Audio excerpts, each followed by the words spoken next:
Bonjour et bienvenue à tous dans l'actualité de ce vendredi 28 février. Hier, un meurtre de plus a été recensé à Marseille. Nous rejoignons tout de suite notre envoyé spécial, Julien Leblanc. Un documentaire réalisé par Olivier Lacroix. Oui, donc je suis bien sur du crime avec le chercheur qui va essayer de résoudre cette affaire. Monsieur, expliquez-moi en détail ce qui s'est passé.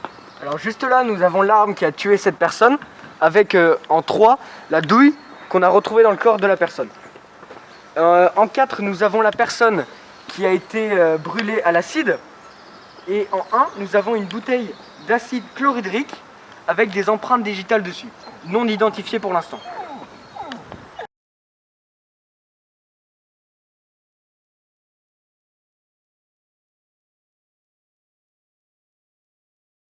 Nous avons fait un test pH sur l'acide qui a permis de nettoyer l'arme. Il s'est avéré que le papier pH est devenu rouge vif, donc le pH est inférieur à 1. Ensuite, nous avons fait un test pH sur l'acide qui a brûlé le corps. Lui aussi, il est devenu rouge vif, donc le pH est inférieur à 1. Nous allons faire les tests d'identification d'ions. Grâce à la solution retrouvée sur l'arme, nous avons rajouté de la solution de nitrate d'argent et ça nous a donné un précipité blanc qui est noirci à la lumière. Donc on en déduit que c'est du chlorure, donc du Cl-. Ensuite, nous faisons le deuxième test d'identification avec l'acide qui a brûlé le corps. On rajoute donc du chlorure de barium, ça nous donne du SO4-, donc du sulfate, et ça nous donne un précipité blanc. Afin d'identifier l'acide utilisé pour nettoyer l'arme, nous avons réalisé un test pH. Nous avons obtenu du rouge vif. Donc nous en déduisons que la solution est acide et contient donc des ions hydrogène H+. Nous avons ensuite réalisé un test d'identification d'ions et nous en avons conclu que des ions chlorure de formule Cl- étaient présents dans la solution. C'est donc un acide chlorhydrique. Ensuite, afin d'identifier l'acide qui a été utilisé pour brûler le corps, nous avons aussi réalisé un test pH et nous avons obtenu du rouge vif. Nous en déduisons donc la présence d'ions hydrogène de formule H+.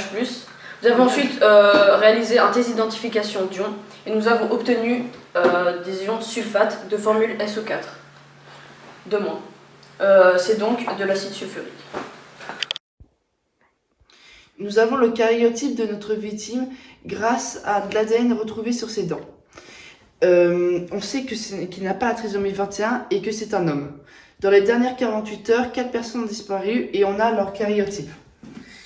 Ce karyotype-ci a la trisomie 21, donc ce n'est pas notre victime. Ce karyotype-ci est une fille parce qu'elle a 2 chromosomes X, donc ce n'est pas notre victime. Il reste ces 2 karyotypes, nous allons le deviner avec un échiquier de croisement. Nous allons vous montrer comment nous avons trouvé la victime grâce aux échiquiers de croisement. Il y a 2 disparus encore.